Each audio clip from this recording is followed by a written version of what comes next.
So now, after that, let's talk about what I didn't get to in Mike Likes It, and that is the market for starting pitching. Okay. Now, I don't know what the Rangers are going to do. No clue.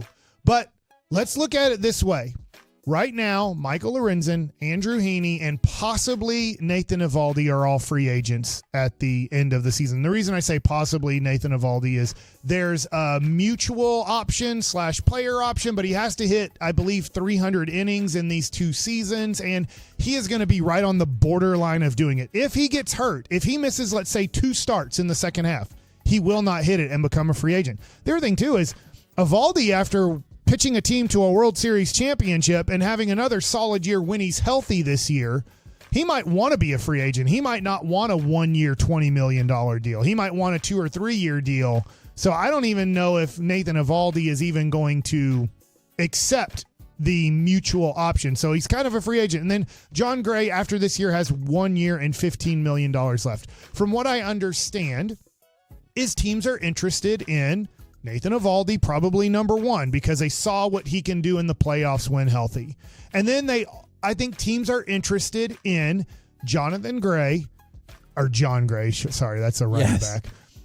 Andrew Heaney, because of their flexibility, because you're like, we can use them as a starter in the regular season, and we can really use them as a bullpen piece in the playoffs if needed. And then I think people are somewhat interested in Michael Lorenzen because he's off to another good start. He's starting tonight. He walked 13 guys in his last 15 innings. And in those last 3 starts, he has 13 walks in 15 innings. And it feels like that was an issue even when he was pitching exceedingly well. True, but it became a little bit more of an issue recently. And look, he got traded last year from Detroit to Philadelphia and went to Philadelphia and did not do well. So teams are probably taking that into consideration if the Rangers are going to trade pitchers.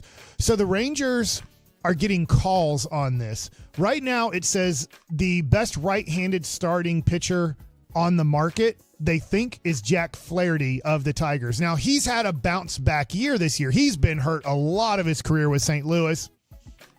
This year, he has been healthy. It says here Flaherty was a deadline acquisition last year by the Orioles, but he went 1-3 with a 6.75 ERA in 7 starts, 9 outings. So that's why he had to take a 1-year, $14 million deal with Detroit. Right now, he's 7-5 with a 3.13 ERA in his 17 starts. It says that he's a pure rental, and the Rangers pitchers that would be on the market, if they're on the market, would pretty much be pure rentals too. Yeah. Gray would be the only one that has 1 year left on his contract. That's guaranteed. It says enough teams are looking at rotation help that Detroit shouldn't have an issue landing a solid return.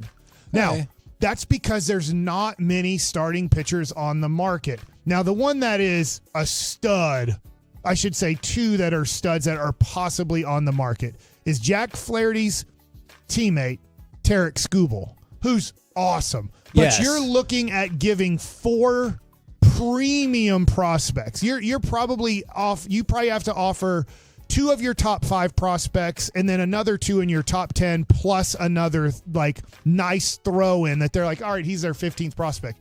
You're looking at 4 top 10 prospects and then probably 1 other top 15 prospect to get Skubal. If I'm getting him for 2.5 years, is it worth it? Well, and that's the discussion on Jackson Holiday plus a couple other prospects for Skubal. So the number 1 overall prospect is what Detroit's looking at possibly.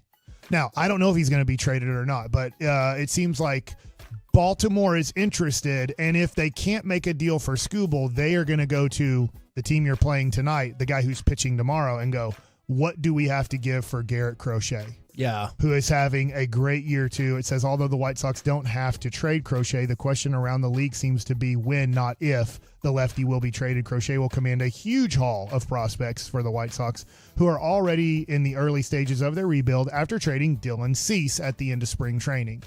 So you do have 2 lefties that are huge on the market.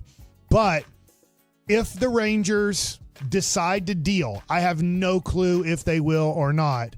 They do have 4 starting pitchers, and this becomes probably a conversation we'll have tomorrow, is when you look at the Rangers' future rotation, you're looking at Jacob deGrom, if healthy. Yeah. You're looking at Tyler Malley, who's coming back probably in approximately 3 weeks if everything goes well with his rehab. Then you're looking at Dane Dunning, who's not in your rotation now, who's going to your bullpen today or tomorrow. You're looking at Cody Bradford, that when he's healthy, when he comes back, if he comes back, when he comes back, he's going into your bullpen, but would be part of your rotation. And then you're looking at Jack Leiter. So right now, I can't, John Gray, yes, he would be in your rotation, but I don't know. Let's wait till after the trade deadline is over to see. And then you have to go into the offseason, and that would be the Rangers picking up no pitchers in the offseason, which I assume they'd pick up a pitcher in the offseason with the budget they have. I don't know what marketplace they would be in. Yeah. But it's interesting right now.